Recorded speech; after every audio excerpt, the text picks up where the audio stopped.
오늘도 큐티를 합시다. 2월 9일 큐티 메시지입니다. 하나님의 은혜로 인해 큰 민족을 이룬 이스라엘. 그들이 마주한 것은 애굽의 압제였습니다. 애굽의 왕인 바로에게 이스라엘의 번성은 위협으로 다가왔고 이스라엘을 억압하기 시작합니다. 어제 말씀에서 바로는 이스라엘의 성장세를 감소시키기 위해 두 가지 방법으로 이스라엘을 학대했습니다. 먼저 노예가 아닌 이들을 노예로 전락시켰습니다. 이스라엘 백성들 위에 감독들을 두고 이스라엘 백성들을 괴롭혔습니다. 또한 국고성인 비돔과 라암셋을 건축하게 했습니다. 그러나 학대를 하면 할수록, 억압하면 할수록 이스라엘 백성들은 더욱더 번성했습니다. 이에 바로는 이스라엘 백성들에게 더 무거운 짐을 지게 했습니다. 성을 건축하는 것도 모자라 건축에 필요한 자재들까지 그들이 스스로 마련하도록 한 것이죠. 하루라는 제한된 시간 안에 쌓아야 하는 벽돌의 수는 같은데 이제는 그 벽돌까지 직접 마련하게 한 것입니다. 여기서 끝이 아니라 농사 등 여러 가지 일이 한 번에 가중되었습니다. 이미 그들이 이스라엘 백성들을 억압하고 학대하는 수준은 정도를 넘어선 것이었습니다. 일반적인 상황이었다면, 상식적인 상황이었다면 더 이상 이스라엘은 애굽의 위협이 되지 않을 것입니다. 하지만 이스라엘은 그런 큰 억압과 학대를 받음에도 불구하고 계속해서 번성합니다.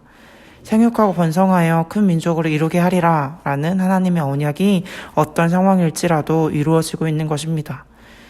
이에 바로는 다른 방법으로 이스라엘의 성장세를 막아보려 합니다. 굳이 나눠보자면 그동안은 간접적인 방법으로 이스라엘의 성장세를 억제하려 했습니다. 직접적으로 그들의 생명에 해를 가하지는 않지만 육체적, 정신적으로 쇠약하게 만들어 이스라엘 스스로 무너지게 하고자 했습니다. 그러나 이제 바로는 생명에 직접적으로 해를 가하기 시작합니다. 바로는 히브리 산파 두 사람을 불러들입니다. 그리고 그들에게 명합니다. 16절 말씀입니다.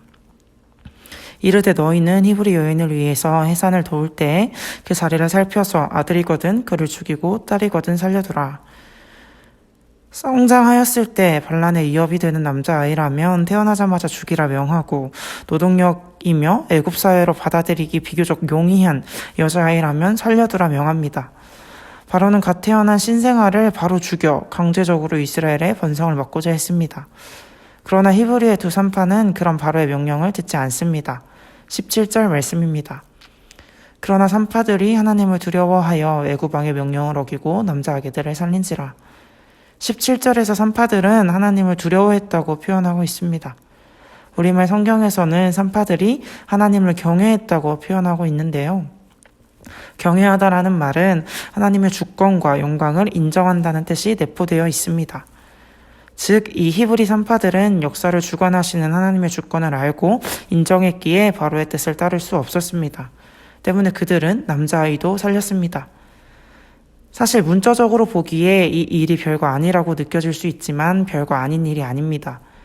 여성의 지위가 굉장히 낮았던 애굽 사회, 심지어 노예로 부러지는 이스라엘 민족이 절대 권력을 자랑하는 바로의 명령을 따르지 않는다는 것은 죽겠다는 말과 다르지 않습니다. 결국 바로는 다시 산파들을 불러들입니다. 그리고 어찌 아이들을 살렸느냐 물어봅니다.